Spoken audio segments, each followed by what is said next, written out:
Alors, nous poursuivons ce post-ESMO 2024 avec toutes les nouveautés dans le cancer du poumon. Et je suis ravie d'accueillir pour ça professeur Benjamin Besse qui va commencer et docteur Pernelle Lavaux qui va faire la deuxième partie. Merci beaucoup d'être là.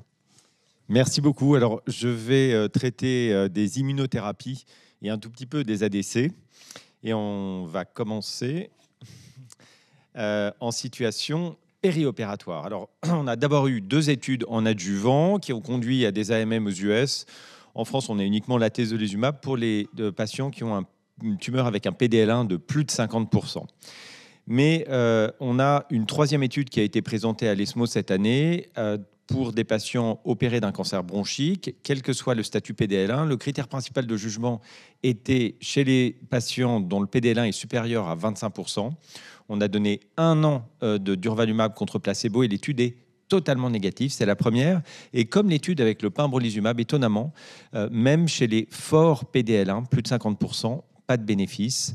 Mais finalement, c'est le néoadjuvant qui a pris le devant très clairement, comme dans le mélanome, et qui est aujourd'hui un standard accessible en France en accès précoce pour les patients avec tumeur PDL1 de plus de 1%. C'est l'étude de CheckMate 816 que l'on voit en haut à droite. On a une étude qui a comparé, alors vous voyez, c'est des petits effectifs, entre 44 et 60 patients, qui a comparé des nouveaux doublets en néoadjuvant avec comme critère principal de jugement la réponse complète pathologique. Alors, la première, c'est l'oleclumab, un anticorps anti-CD73, le monalizumab, un anticorps qui cible les NK. Et vous voyez qu'on augmente discrètement le taux de réponse. On est à 20% pour l'oleclumab, 26% pour le monalizumab. Sur ces petites cohortes, c'est difficile d'interpréter. Je vous rappelle qu'avec chimio-immunothérapie, on attendrait entre 20 et 30% de réponse. Et puis, la grosse question était la place des ADC en néoadjuvant. Et on a un bras avec 44 patients qui testent le datopotamab deruxtecan, un ADC anti-TROP2 avec un payload topo 1 et qui, associé au durvalumab, donne un taux de réponse de 34%, qui, on va dire, n'est pas transcendant. C'est un signal qui peut être positif, mais ça ne nous dit pas que c'est forcément le prochain standard. Le doublet platine reste quand même un bon backbone, comme on dit. Alors, la question que l'on a, c'est finalement, on est d'accord, stratégie 1, néoadjuvant, c'est validé. La stratégie 2, adjuvant, on y pense beaucoup moins. La stratégie 3, c'est néoadjuvant et 1 an d'adjuvant en plus. C'est ce qu'on appelle la stratégie périopératoire. Et le World, notre congrès poumon, était 1 semaine avant l'ESMO, donc je ne résiste pas à mettre quelques diapos du World dans ce post-ESMO. Et là, on avait la comparaison des 2 essais préopératoires ou périopératoires qui sont faits avec le nivolumab. C'est la seule molécule qui a été testée dans les 2 indications. Donc, ces 2 essais qu'on ne peut pas comparer. Les 2 étaient comparés à chimio-seul en préopératoire. Et on voit que la méthodologie, c'est la 2e ligne, est de comparer tous les patients opérés dans le bras préopératoire et dans le bras périopératoire, ne prendre que les patients qui ont reçu 1 dose de nivolumab. C'est-à-dire qu'on met à la poubelle tous les patients non éligibles à une injection de nivolumab, c'est-à-dire ceux qui ont des complications post-opératoires, des progressions rapides, etc. Une étude complètement déséquilibrée qui met en avant le bras périopératoire, qui est bien sûr bien plus coûteux. La question doit être posée dans un essai randomisé, et on en aura, ça va prendre du temps.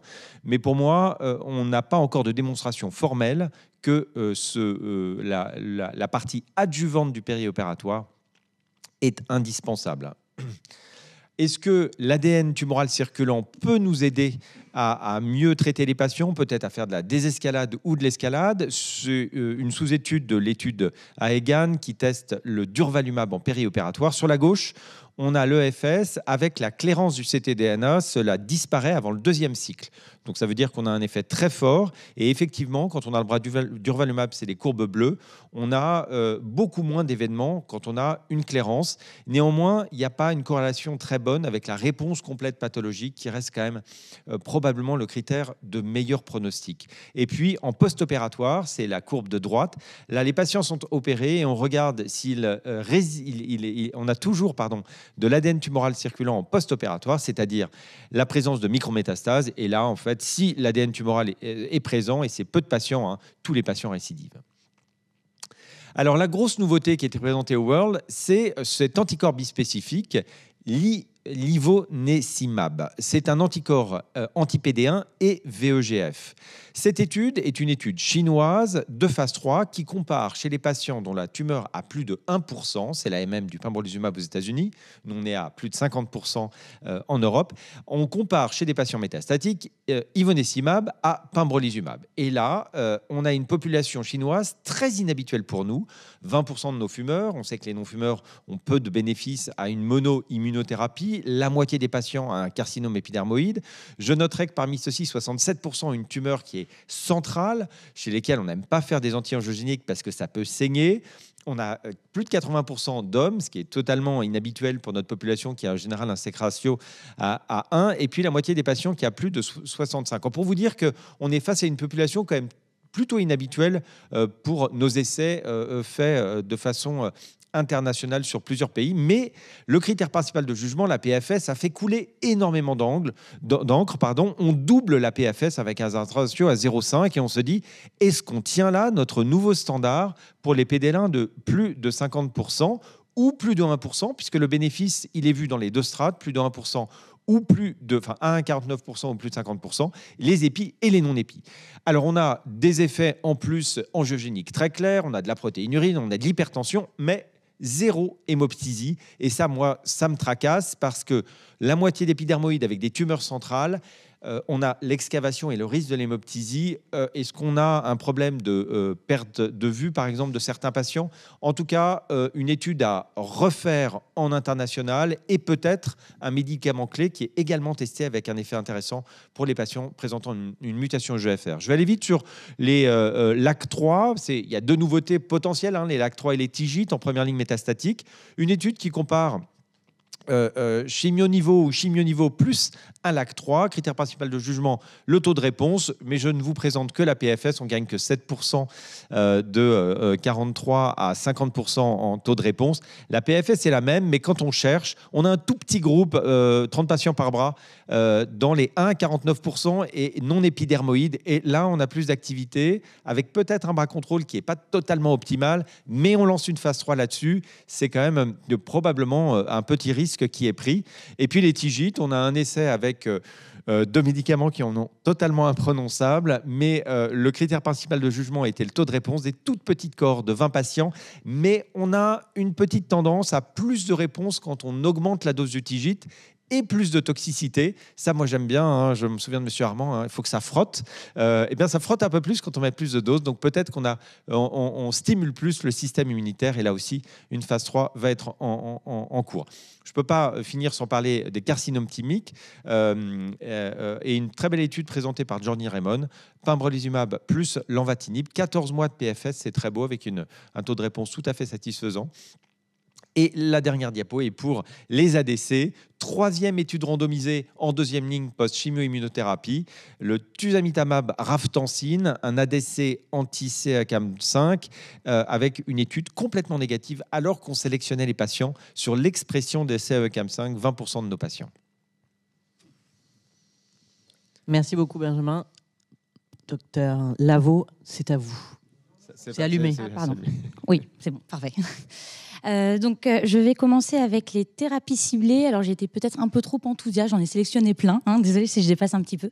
Donc, tout d'abord, dans notre population EGFR, donc c'est la population la plus représentée parmi nos patients non-fumeurs. Ça monte jusqu'à 45% de mutations. Les plus fréquentes, les mutations EGFR de l'exon 19 et 21.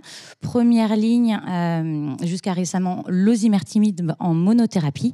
Et après, on avait comme choix hors essai thérapeutique de la chimiothérapie, ce qui était un petit peu frustrant.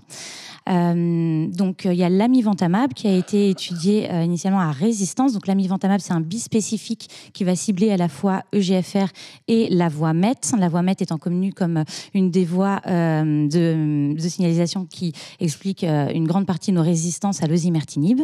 Et donc, ce bispécifique était étudié en association avec la chimiothérapie donc seul ou avec le lasertinib, et avec comme bras de contrôle la chimiothérapie seule. Donc le critère de jugement principal, c'était la PFS qui comparait donc l'amivantamab chimiothérapie à la chimiothérapie seule. Et donc les résultats qui avaient été présentés l'année dernière, très positifs, avec un avantage en PFS de 0,48 en HR. Donc là, pendant l'ESMO, ont été présentés les résultats de la deuxième analyse intermédiaire sur la survie globale. Alors le petit p est encore un peu trop jeune, non statistiquement significatif pour le moment, mais on voit quand même un avantage en termes de survie globale qui se retrouve également dans les autres résultats de survie. Donc un temps jusqu'à traitement à progression qui est doublé avec le bras ami chimio, et quel que soit le traitement reçu à progression, TKI, chimio, combinaison, une PFS2 qui avantageait également le bras ami chimiothérapie. Donc là, actuellement, depuis quelques semaines, on a l'accès précoce pour utiliser l'amivantamab associé à la chimiothérapie après progression sous osimertinib en monothérapie. Toujours dans les patients EGFR mutés, mais cette fois-ci les exons 21, donc qui représentent moins de patients, qui ont été jusqu'à très récemment le parent pauvre des patients EGFR, car ils répondaient initialement nettement moins bien à nos thérapies ciblées. Donc là, actuellement, on a un accès précoce pour utiliser le même design que je vous ai expliqué juste avant, l'amivantamab plus la chimiothérapie.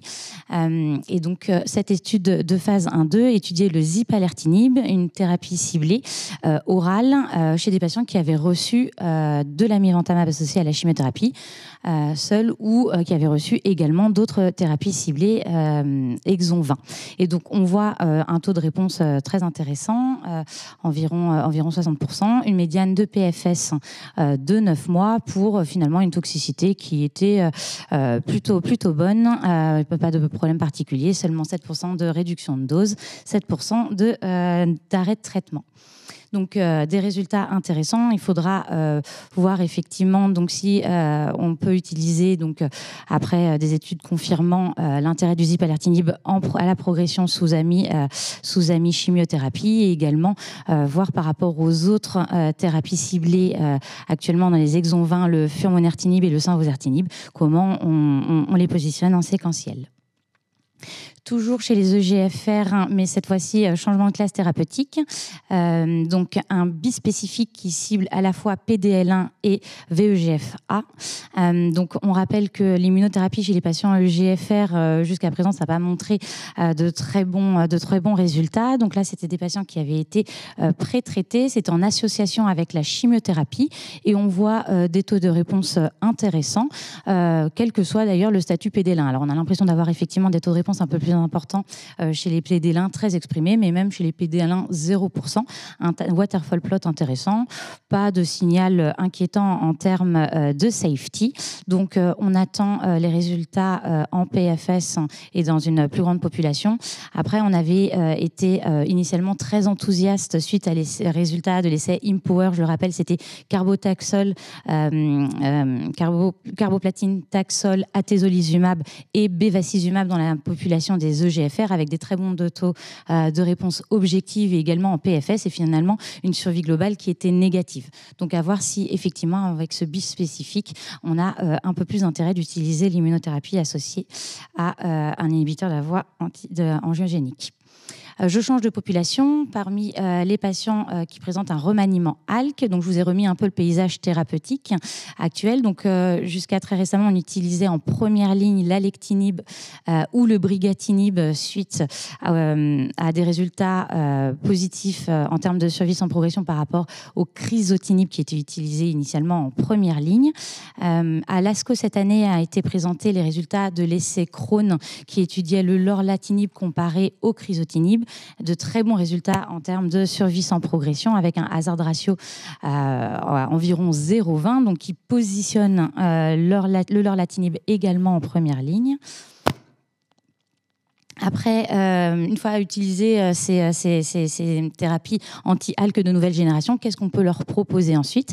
Et donc, il y a l'essai ALKOV1, un essai de phase 1 étudiant le NVL 655 chez des patients donc pré-traités par des thérapies anti-ALK, dont le lorlatinib. Et on voit que, effectivement, chez des patients qui présentent des mutations de résistance à ALK, dont la G12 et DORO2R et d'autres mutations, on a des résultats très intéressants en termes de taux de réponse. De très bons résultats également en termes de réponse intracérébrale et finalement pas de signal de toxicité très, très important, un peu de cytolyse hépatique, mais finalement seulement 2% d'arrêt de traitement et 15% de réduction de dose. Donc le NVL 655 paraît très intéressant dans une population déjà pré-traitée qui pourrait potentiellement s'utiliser post-lorlatinib. On voit que le taux de réponse est également très intéressant en pré-lorlatinib, 80% de taux de réponse. Donc peut-être qu'en fait, on pourrait l'utiliser dès la première ligne. Donc voilà, encore un problème de séquence, trop de médicaments. Pour les ROS1, donc je vous ai remis pareil, les thérapies ciblées qui ont montré une activité intéressante dans cette population. Donc on connaissait déjà le crizotinib, le lorlatinib. Il y a également l'entrectinib et le repotrectinib avec des très beaux taux de réponse, 77% de taux de réponse, des survies sans progression impressionnantes. Le repotrectinib qui va jusqu'à 30 mois. Encore une fois, suite à ça, qu'est-ce qu'on utilise? Et donc, Nuvalent a étudié un autre produit, le NVL 520, phase 1-2, présenté par Benjamin à l'ESMO donc cette année. Pareil, une population très pré-traitée par lorlatinib, par repotrectinib, un waterfall plot intéressant avec de beaux taux de réponse et également une réponse intracrânienne intéressante. Très peu de toxicité de grade 3. Donc, pareil, ça positionne le NVL 520 comme probable thérapie de choix à progression ou en avant. Après, il faudra effectivement designer les études. Et les deux NVL ont montré vraiment une toxicité neurologique bien moindre que des thérapies ciblées telles que le lorlatinib ou le repotrectinib. Donc, intéressant dans cette situation. Et pour terminer sur les thérapies ciblées, juste pour montrer que maintenant, dans les cancers thoraciques, chez nos patients mutés, on a des problèmes de riches, on a trop de médicaments. Il y a le taletrectinib qui montrait, pareil, un taux de réponse très intéressant chez des patients qui n'avaient jamais reçu de TKI, 88%, et plus de 55% chez des patients qui avaient déjà été pré-traités avec une médiane de PFS en première ligne de plus de 45 mois. Alors, changement de survie globale et de population, donc les cancers bronchiques à petites cellules. Donc là, je voulais vous présenter une analyse post-hoc de sous-groupe de l'essai Adriatique. Alors, l'essai Adriatique qui avait fait le buzz lors de l'ASCO 2024. Donc, c'est chez des patients qui présentent un cancer du bronchique à petites cellules stade localisé, post-radiochimiothérapie qui est le standard. Ils avaient étudié donc soit placebo, soit 2 ans de durvalumab. Il y avait également un bras durvalumab, tremelimumab, mais dont je ne parlerai pas là aujourd'hui. Donc, à l'ASCO étaient présentés les résultats sur les 2 critères de jugement principaux, la PFS et l'OS, très positifs, avec plus de 22 mois de survie globale en plus grâce au durvalumab en faisant donc un nouveau standard thérapeutique. Après, c'est vrai que c'est une population qui était très hétérogène. Certains pouvaient avoir reçu une irradiation prophylactique cérébrale au choix de l'investigateur, donc dans un peu plus de 50% des cas. Il y avait à la fois les sels de platine, carboplatine, cisplatine qui étaient utilisés, à la fois concernant la radiothérapie, du mono ou du bifractionné. Donc là, c'était des essais de sous-groupe pour nous aider un peu dans la vraie vie. Est-ce qu'il faut positionner l'irradiation prophylactique cérébrale dans cette population? Je rappelle que l'IPC était très utilisé depuis les résultats en 2007 d'une étude qui montrait une amélioration de la survie sans progression cérébrale et également de la survie globale à la fois au stade localisé, à la fois métastatique. L'IPC avait été un peu remise en question suite aux résultats d'une étude japonaise montrant que effectivement, si on faisait des IRM cérébrales régulièrement avec de la radiothérapie stéréotaxique à progression, finalement, il ne semblait pas y avoir de désavantage en survie globale, même peut-être un avantage de ne pas le faire. Et donc là, on voit que les patients aient reçu un IPC ou non, finalement, il n'y avait pas de différence. Donc, globalement, on ne recommande pas l'IPC après radiochimiothérapie et durvalumab. Ça reste encore une fois des résultats de sous-groupe post-hoc, mais en tout cas pas un signal en faveur de l'IPC. Pareil pour la radiothérapie mono ou bifractionnée. Globalement, c'est à peu près les mêmes résultats. Par contre, ce qui était intéressant, c'est de voir la différence entre l'utilisation du carboplatine ou de cisplatine en concomitant de la radiothérapie. C'est vrai on aurait pensé avoir un avantage du cisplatine, mais étonnamment, c'était le carboplatine qui semblait montrer la meilleure survie globale. Et d'ailleurs, dans les essais thérapeutiques chimio plus immunothérapie dans les petites cellules, Caspian Empower, on avait l'impression, alors encore une fois, c'était de l'analyse de sous-groupe, mais que effectivement le carboplatine semblait mieux convenir à cette population, ce qui n'est pas du tout ce qui est retrouvé dans les non-à-petites cellules. Donc à garder en tête pour nos patients. En première ligne, pour les patients cette fois-ci métastatiques, l'association chimiothérapie par carbo-éto plus nivolumab et un anticorps monoclonal qui cible le fucosyl monocialango. J'arrive pas à le prononcer, qui est une protéine qui est très fréquemment exprimée à la surface des cancers bronchiques à petites cellules. Donc chimio-immuno plus l'anti-FUC-GM1 versus chimio-immuno. Et donc, les résultats sur PFS, qui était le critère de jugement principal, étaient négatifs. Également négatifs en survie globale à l'analyse intermédiaire. Donc, qui sont des données qui ne sont pas encore matures, un petit peu négatifs. Mais néanmoins, on voit que la survie globale, qui était de 11 mois et demi dans le bras niveau chimio, passe à plus de 15 mois dans le bras avec l'anti-FUC-GM1. On rappelle que maintenant, le standard en première ligne, c'est chimio-immunothérapie suite à un avantage strict en survie globale de 2 mois par rapport à la chimio seule. Et donc là, on est à plus de 4 mois. Donc, étude pour le moment effectivement négative, mais en tout cas, ça pourrait être intéressant de designer une autre étude avec une population un peu plus importante et peut-être sélectionner les patients sur des biomarqueurs. Une activité également intéressante au niveau intracérébral. On sait que les patients avec un cancer bronchique à petites cellules présentent souvent des lésions cérébrales dès le diagnostic et un profil de safety totalement rassurant, un tout petit peu plus de prurite dans cette population. Rien de bien inquiétant. Et je terminerai sur les résultats de cette étude de phase 1 qui étudie un nouvel ADC anti-B7H3, l'YL201, qui utilise comme payload un inhibiteur de la topo 1. Et donc, phase 1, donc pan-tumeur, un taux de réponse objectif de 44%, donc très intéressant. Et quand on regarde la sous-population des cancers bronchiques à petites cellules, on passe à un taux de réponse de 68%, avec une PFS chez ces patients qui ont déjà été pré-traités de plus de 6 mois.